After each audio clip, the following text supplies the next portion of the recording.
I'm so glad I didn't let those beliefs stop me. We are here to share and we are here to show you what's possible.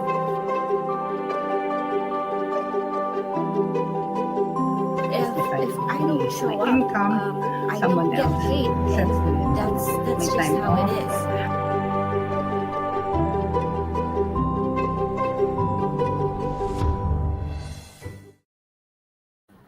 Ayan, good afternoon everyone. Hello, hello, hello. Um, Today is a special day as always. So Kasi we want to discuss something that's really close to our heart. So if you ever felt like you're meant for more than just working in a job or waking up every day or going to work, repeating the same routine, ito yung um, right place para malaman mo yung sagot na, ito na lang ba? Ito na lang ba yung buhay namin?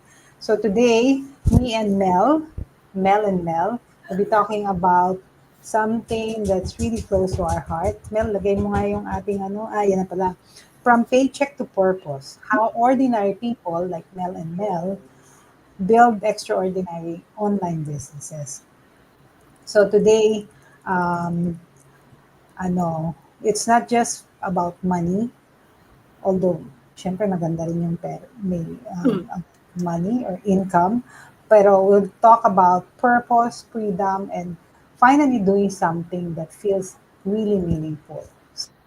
yep. So if you've ever said, I wish I could do something I love, or I wish I can do more than what I'm currently doing, and I don't know where to start, so keep listening because that's exactly how many of us online business owners begin our journey. So today, Mel will be discussing the first one in our four topics that we'll be discussing. Why having an online business will give us more than a paycheck, but a purpose, and how ordinary people like us build an online business. Mel, take it away. Okay. Hello, everyone. Happy Friday. Happy weekend. Thank you for if you're watching live. Hello. If you're catching the replay, hello. So Hello yep, din. yeah.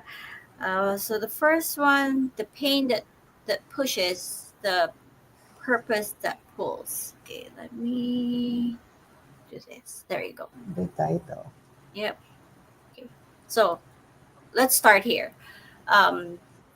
Kasi I believe I believe that when when I first started looking for a way out, it wasn't because I wanted more money. It was because I needed more peace. I was tired, tired of being tired.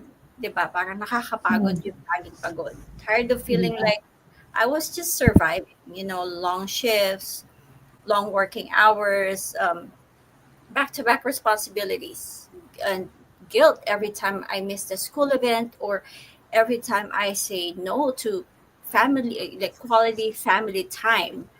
And let me just make myself clear. I didn't hate my job. I love my job, but I just hated that it took everything from me and left me running on fumes. Like, that pain, that moment of frustration and burnout. And what I've learned is that your struggle can actually be your starting point. When you're, for example, drowning in debt, you're feeling burnout at your job, or you're wishing for more time with your family. And those aren't setbacks, they're signs, and they can pull you towards something better, which is your purpose. And for me, that's what pushed me to search for something different. And when I found this online business, it wasn't just about a new income stream. It was about feeling alive again, having something that gave me purpose, a way to help others, um, a way to share my story, be there for my family, and not feel stuck in survival mode anymore. So if you're in a place where life feels heavy, or routine feels overwhelming, know this: your pain is not the end of your story. It can be the beginning, actually, of something incredible. And your pain is what's gonna push you. Your purpose, it's what's gonna pull you. So ask yourself today: is my pain trying to pull me somewhere new? And that's a sign. That's it. That's a very good sign, actually. Meron akong nabasa kanina. I was listening to Ray Higdon, actually. And yung quote is very related to that. Sabi niya ganon, ito. Ah, sa, sabi ni Ray Higdon to, pero sinabi nung guest niya na si Steven Pressfield. Sabi niya, are you paralyzed by fear? That's a good sign. Kasi daw, wait lang, maingay ba? Ano yan? Aso ko nakakawa. Sama mo sa live. Gustong Sama ko sila. sumali. Oo nga eh. Sabi niya, ako din, pagod na. Oh my God. Ako na akong tulog, sabi niya. Okay, ito yung sabi niya, are you paralyzed by fear? That's a good sign. Kasi fear is good. It's like self-doubt. Fear is an indicator. It tells us what we have to do.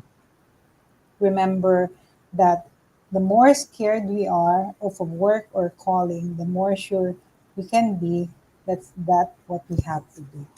So yung parang pain at saka being scared, it's ano eh, it pushes us to do the things that we need to do to really have that breakthrough dun sa buhay natin, di ba? Parang yung ano yun eh, di ba yung sabi mo pagka pagod ka na, yun yung nagpo-push sa atin, di ba? Mel and I have been in the business for quite some time. Pero because of this, the pain that we have, it pushes us to still be here and push Yep. forward. Yeah. Yan. So, ako naman, ang ano, yung, ayan, your job is not your identity. My job is not my identity. Usually, we introduce ourselves at the beginning of this life. Pero ngayon, I purposely not introduce myself. Pero usually, ang sasabihin ko is, I'm a paint chemist. I work full-time as a paint chemist. I'm a single mom. Ano pa ba? I'm a former OFW. Yun. Um, pero, paano kung wala na akong trabaho? Then, it's not my identity anymore, di ba? Hindi na ako paint chemist. Kung natanggal ako sa trabaho or nag-retire na ako. Hindi na ako OFW ngayon, so I'm a former OFW, di ba? Pero, parang ang ano is, yun na lang ba? Yun na lang ba yung, is that my identity na lang? Yun na lang yung how I can introduce myself.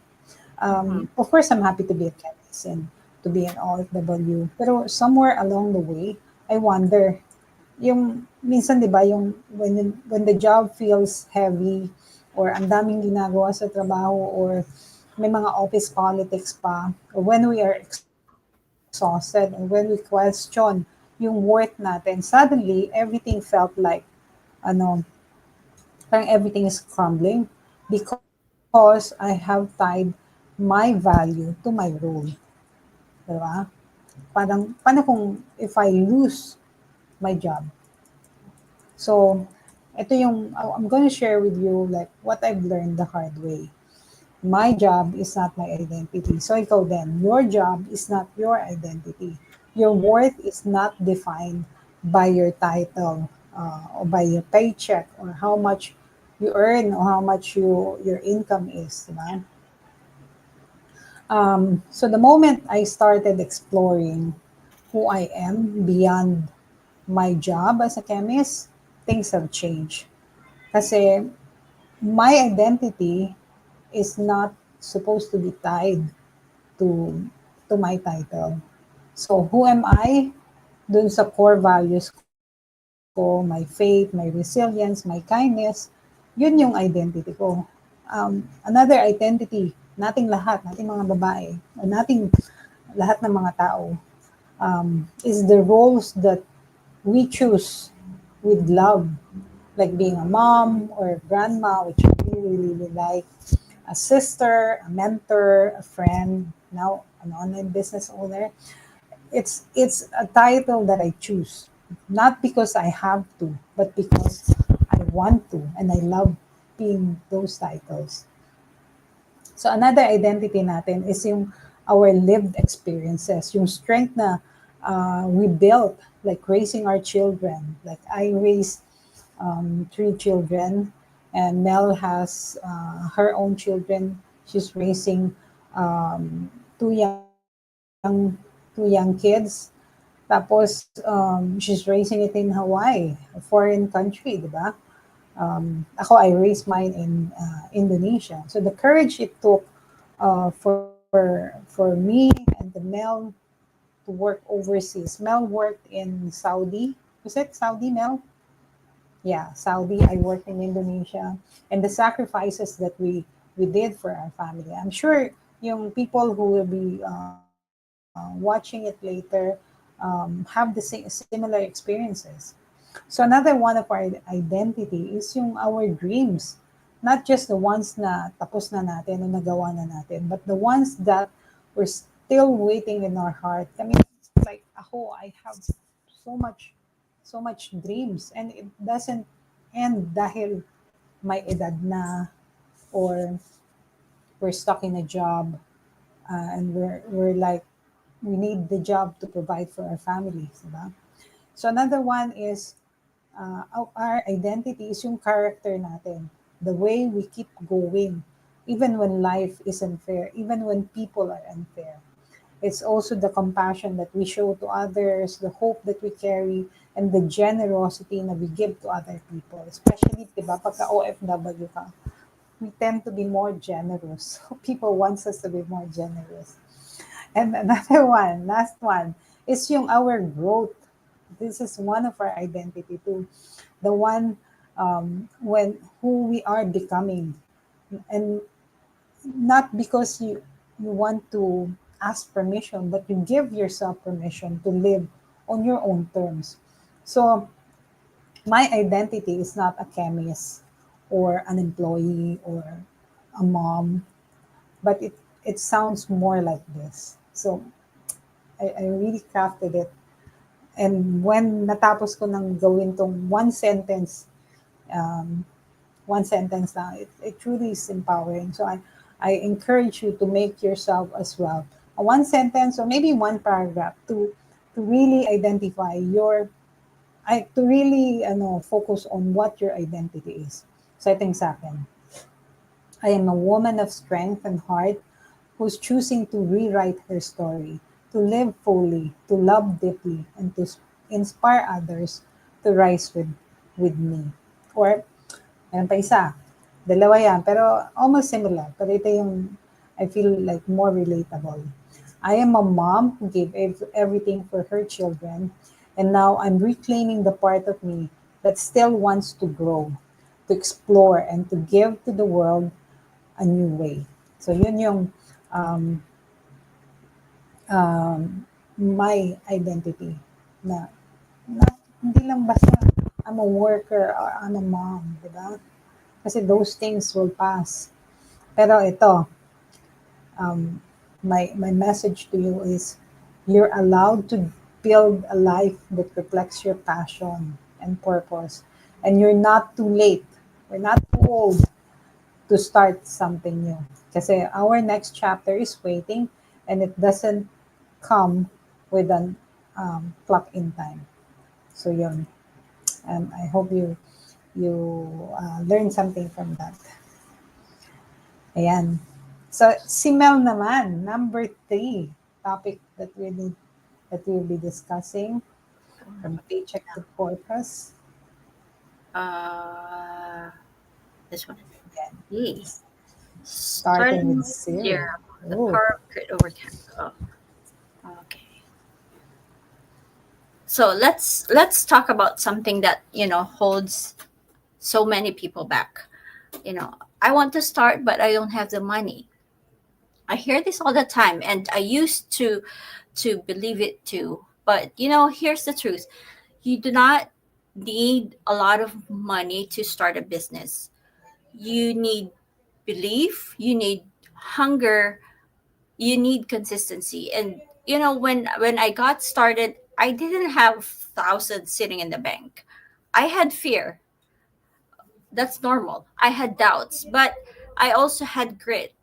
I had faith, and I had a Wi-Fi, and those for me was enough to get me going. And I joined the community that gave me the tools, it gave me the training and the support that I needed to move forward. I didn't need to build something from scratch. I just had to plug into a system and be coachable. You We all know we live in a time where you can grow a business from your phone, while waiting for the kids at practice, before or after your shift, or before or after your work. It doesn't require perfection, it requires action. So if you've been holding back because you think you need thousands to start, nope. What you need is commitment.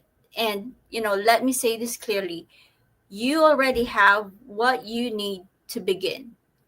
Everything else you learn along the way. Yun natin.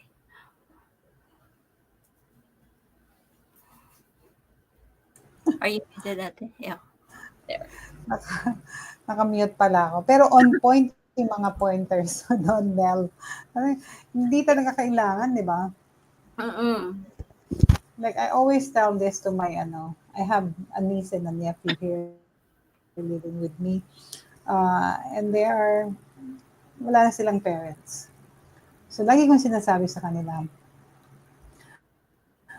hindi mo kailangan ng pera to be successful. And that's exactly what you said. You need grit, you need to be hungry to be successful. And nowadays, you just need a Nowadays, Wi-Fi yeah. and a As long cell as you have phone. Diba? and the commitment. And the commitment and a system that works and a community that supports. Yan. Lahat Yeah, on point, Mel. yeah, you do not even need to start from scratch. Yeah. Yep. Even if starting from zero, pwede. Even if matanda ka na, even if bata ka pa, pwede lahat. Yep. Basta desire, the desire. Mm-hmm. If you have desire, then everything is possible. Kahit nga yung Actually, magtataho, minsan ngayon, ang yaman na eh, di ba? And they didn't start. Hindi naman pinanganak tayong lahat mayaman, di ba? right. Okay, Okay. next Nice. one. Ayan, eto. In line with what Mel is saying, digital doors are now open. And why now is the best time to start an online business, di ba? Kasi sabi nga ni Mel, meron ng Wi-Fi.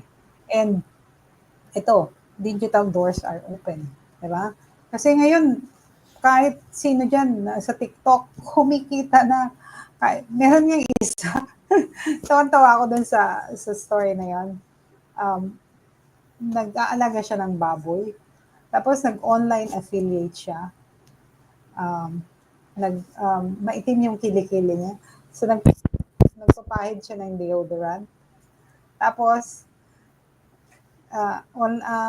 parang may link siya, like a yellow basket, that people can click. Tapos, they will buy the deodorant. Mayaman na ngayon. Wow. Yeah. Ngayon, hindi na siya magbababoy. Yeah. Nag-offline affiliate na siya. Wow. Tawa ako dun talaga. Tapos, Wow. ang maganda doon, maputi na talaga yung kilikili niya. Oh, syempre, may pera na. Oo, may pera na. Pero it just proved na talagang tong digital doors are open. Di Yeah. ba? Kaya, really, the best time to start is now. Hindi dahil kung matanda na tayo, hindi na pwede, di ba? Kasi I used to think na yung online world is only for the, alam mo yun, the young and the beautiful and those who have many followers or those who are tech savvy. Pero you scroll in Facebook or in TikTok and you find people like this guy yung magbababoy na nag-affiliate ng ano yon pampaputi ng kilikili, di ba? Pero they're becoming successful. So, pagka kasi online, sabihin natin, yung mga influencer, di ba? Sabihin natin, oh, that's nice for them. It's not for me. But let me tell you, ano na yung nagbago. Kasi one day I realized, yung digital doors aren't just open for a few people or those who are, alam mo yun, maraming followers. They're open for all of us. They're open kahit dun sa magbababoy na yon. They're open for those who are the popular star. Pati nga yung mga artista ngayon they're on TikTok, they're on Facebook, and like doing their own thing, di ba? Uh, Kasi nga, especially women like us who've spent decades caring for everyone in our family and are finally ready to create something for ourselves. Andyan na yung the doors are open, Yep. 'di ba? Kasi let's be honest, nagbago na yung mundo. Hindi na siya katulad nung araw na pag nga nasa TV ka, doon ka lang sisikat kasi artista ka. Ngayon, the playing fields are flat. I mean, 'di ba? Is like ano ba how do you say that? Like it's level zero for everyone. Anybody can can earn online. Anybody can be popular. Like we as online business owners, we don't need to be popular, but we have the the stage.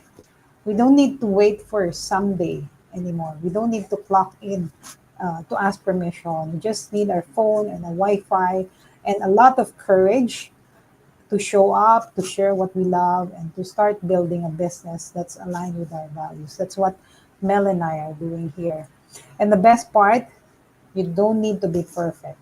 Just like me and Mel, we're not perfect. We're just average moms, and Mel's a nurse, I'm a chemist. We're just average employees, and just like us, you just need to be you.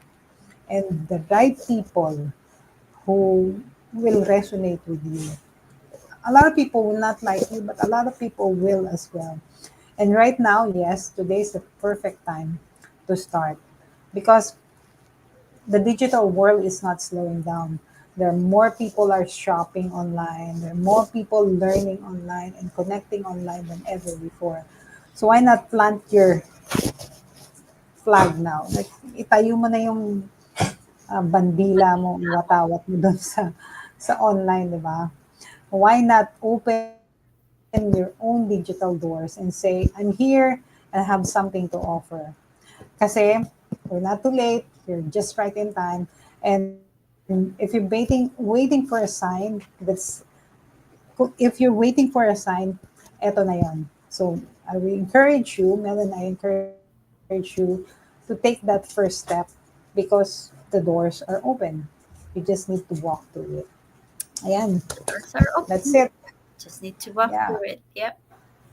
Ang doors are galing. open. That's what Mel and I walk through.